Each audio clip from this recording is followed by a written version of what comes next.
बात आम आदमी पार्टी और कांग्रेस के बीच आर पार के टकराव की करते हैं। कांग्रेस कह रही है कि हम आपके हैं कौन। आम आदमी पार्टी कह रही है दोस्त दोस्त ना रहा। दिल्ली विधानसभा चुनाव से पहले दोनों दलों के बीच विरोध की तलवारें खिंच चुकी हैं। बात इतनी बढ़ गई है कि सूत्रों के मुताबिक कांग्रेस को लेकर आम आदमी पार्टी के नेताओं में काफी ज्यादा नाराजगी है। आम आदमी पार्टी कांग्रेस को इंडिया गठबंधन से बाहर कराना चाहती है। आम आदमी पार्टी इसके लिए अलायंस में शामिल दूसरी पार्टियों से बातचीत करेगी। वैसे दिल्ली विधानसभा चुनाव में दोनों पार्टियां अकेले लड़ रही हैं। फिर अचानक ऐसा क्या हुआ कि दोनों के बीच दो दो हाथ शुरू हो गया, वो भी आपको बता देते हैं। बुधवार को कांग्रेस ने आम आदमी पार्टी के खिलाफ श्वेत पत्र जारी किया। कांग्रेस नेता अजय माकन ने केजरीवाल को राष्ट्र विरोधी बताया। कहा केजरीवाल को समर्थन देना गलती थी। दिल्ली यूथ कांग्रेस ने आपके खिलाफ संसद मार्ग थाने में शिकायत दी, एफआईआर करने की मांग की। आम आदमी पार्टी पर महिला सम्मान और संजीवनी योजना के बहाने धोखाधड़ी और वोटरों को गुमराह करने के आरोप लगाए। नई दिल्ली विधानसभा से कांग्रेस प्रत्याशी संदीप दीक्षित ने उपराज्यपाल से मुलाकात की और आम आदमी पार्टी के खिलाफ 3 शिकायतें दी। इन शिकायतों पर तत्काल कार्रवाई की मांग की। लेकिन सवाल है कि क्या सिर्फ इस बात पर ही दोनों पार्टियों के बीच मतभेद की खाई इतनी गहरी हो गई कि बात कांग्रेस को अलग थलग करने तक जा पहुंची, या इसके पीछे दिल्ली विधानसभा चुनाव से जुड़ी कोई इनसाइड स्टोरी है। इसका खुलासा हम आगे करेंगे, लेकिन पहले आपको आम आदमी पार्टी और कांग्रेस के बीच शुरू हुई जुबानी फाइट दिखाते हैं।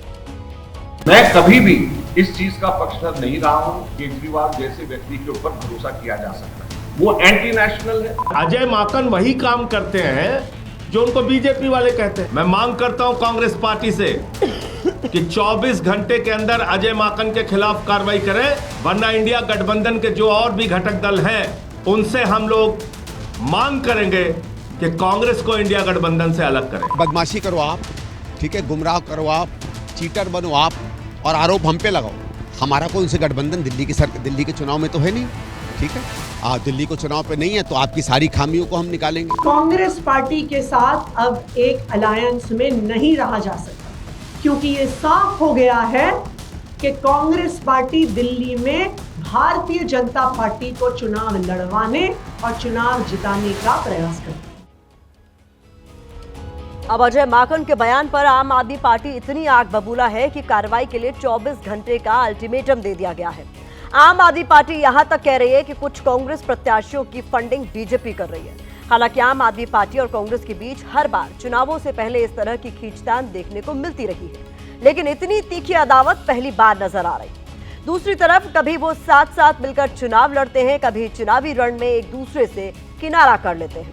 जैसे लोकसभा चुनाव के दौरान दिल्ली, हरियाणा, गुजरात में दोनों पार्टियां मिलकर लड़ी। पंजाब में एकला चलो रे की नीति अपनाई गई। इसके बाद हरियाणा विधानसभा चुनाव में भी दोनों के बीच गठबंधन नहीं हुआ। बावजूद इसके दोनों दोस्त बने रहे।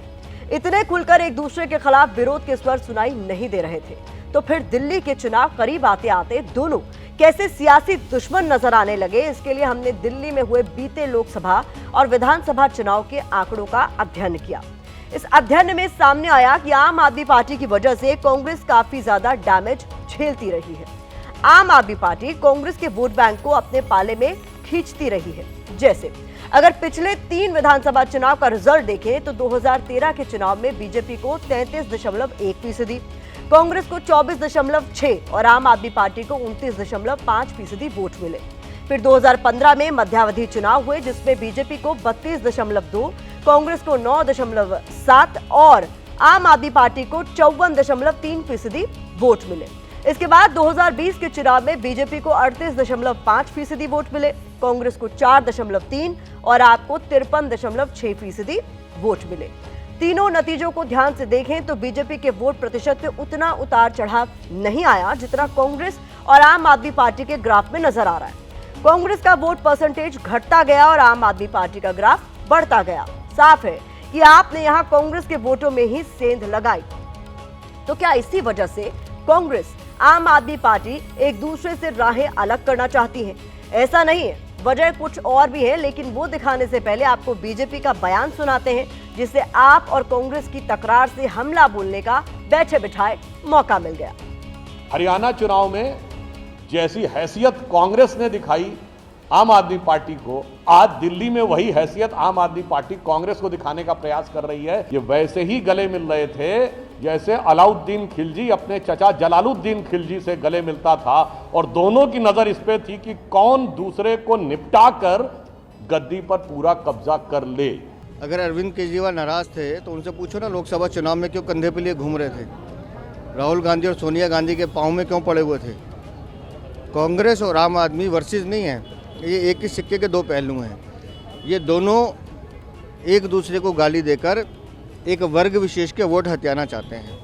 आज जब उनको दिल्ली हारते हुए दिख रही है तो वो कह रहे हैं कि कांग्रेस हमारा साथ नहीं दे रही, वो तो कांग्रेस के तलवे चाट रहे हैं, वो तो कांग्रेस से कह रहे हैं कि हमारे साथ में समझौता कर लीजिए। वो तो कांग्रेस नहीं मान रही है। जिस दिन कांग्रेस मान जाएगी उस दिन कोई बड़ी बात नहीं कि कल ही ये दोनों हाथ मिलाकर खड़े हो जाएं। तो इसलिए ये जहां पर मौका देखते हैं वहां पे चौका मारने का काम करते हैं। सियासी गलियारों में सवाल उठ रहे हैं कि केजरीवाल के राहुल गांधी से किनारा करने की वजह उनकी समाजवादी पार्टी अध्यक्ष अखिलेश यादव से करीबी तो नहीं है, क्योंकि 16 दिसंबर को दिल्ली में आम आदमी पार्टी की महिला अदालत से जो तस्वीरें सामने आई थी उसने दोनों दलों के बीच भविष्य में होने वाली जुगलबंदी को लेकर अटकलें तेज कर दी थी। अखिलेश यादव ने महिला अदालत में केजरीवाल के साथ मंच साझा किया था। इस तस्वीर को देखने के बाद राजनीतिक पंडित भविष्यवाणी कर रहे थे कि इसमें 2027 के यूपी विधानसभा में होने वाले नए गठबंधन की नींव नजर आ रही है। इससे पहले केजरीवाल और अखिलेश यादव की नजदीकी हेमंत सोरेन के शपथ ग्रहण समारोह में भी दिखाई दी। मंच पर दोनों एक दूसरे के साथ बैठे और बड़ी आत्मीयता के साथ मिले। केजरीवाल के अलावा संजय सिंह और राघव चड्ढा ने भी केजरीवाल से मुलाकात की, लेकिन इस मंच पर ही राहुल गांधी और केजरीवाल के बीच दूरी दिखाई दी। यही नहीं, दिल्ली में केजरीवाल के साथ स्टेज साझा करते हुए अखिलेश यादव ने ये तक कहा कि वो विधानसभा चुनाव में आम आदमी पार्टी की हर संभव मदद करेंगे। मैं आपको एक बात का और भरोसा दिलाता हूं कि समाजवादी पार्टी पूरे जिम्मेदारी से आपके साथ खड़ी है। कभी भी आपको सहयोग और मदद की जरूरत होगी, हम आपके साथ खड़े दिखाई देंगे, क्योंकि दिल्ली जितनी आपकी है, जितना आप सरकार ने काम किया है, उतना ही हम महसूस करते हैं कि आपको एक बार फिर यहां पर काम करने का मौका मिलना चाहिए। दरअसल अखिलेश यादव के साथ केजरीवाल की गलबहियां भी कहीं न कहीं कांग्रेस और आम आदमी पार्टी के बीच खटास की जिम्मेदार है। इसके पीछे दिल्ली का जातिगत वोट फैक्टर है। मुसलमान और यादव को अखिलेश यादव का परंपरागत वोट बैंक माना जाता है। अब अखिलेश यादव आम आदमी पार्टी का समर्थन कर रहे हैं। दिल्ली में करीब 13% मुस्लिम आबादी है, 2% यादव है। इसके अलावा करीब 25 से 30% वोटर पूर्वांचली है। माना जा रहा है कि इसी वोट बैंक को अपने साथ मिलाने की उम्मीद से केजरीवाल अखिलेश से दोस्ती बढ़ा रहे हैं और कांग्रेस को आंखें दिखा रहे हैं, क्योंकि मुसलमानों का वोट कांग्रेस और आम आदमी पार्टी के बीच बटा है। केजरीवाल को लगता है कि समाजवादी पार्टी के साथ आने से ये वोट एकजुट होकर उसके पाले में शिफ्ट हो सकता है।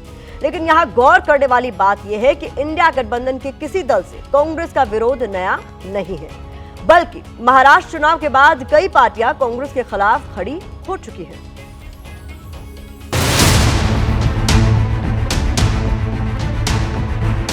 महाराष्ट्र में महाविकास अघाड़ी गठबंधन को मिली करारी हार के बाद ममता बनर्जी ने इंडिया गठबंधन के नेतृत्व की मांग कर डाली थी। राहुल गांधी के खिलाफ विरोध की लकीर खींच दी थी। अभी बीजेपी के लिए फाइट करने के लिए अगेंस्ट में एक लीडर का जरूरत है और दीदी को लीडर मान के चलेगा। ये मेरा सोच है कि इंडिया बहुत बेटर परफॉर्म करेंगे। इसके बाद इंडिया ब्लॉक में लीडरशिप की लड़ाई तेज होती गई। ममता का समर्थन बढ़ता गया और कांग्रेस बैकफुट पर आती गई। ममता बनर्जी के सामने शरद पवार और लालू यादव जैसे दिग्गज भी कांग्रेस से हाथ खींचते नजर आए।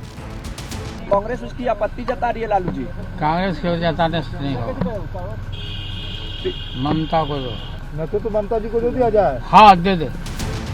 इसके अलावा यूपी में कांग्रेस के साथ मिलकर लोकसभा चुनाव लड़ी समाजवादी पार्टी ने भी ममता बनर्जी को ही कमान सौंपने की बात कही।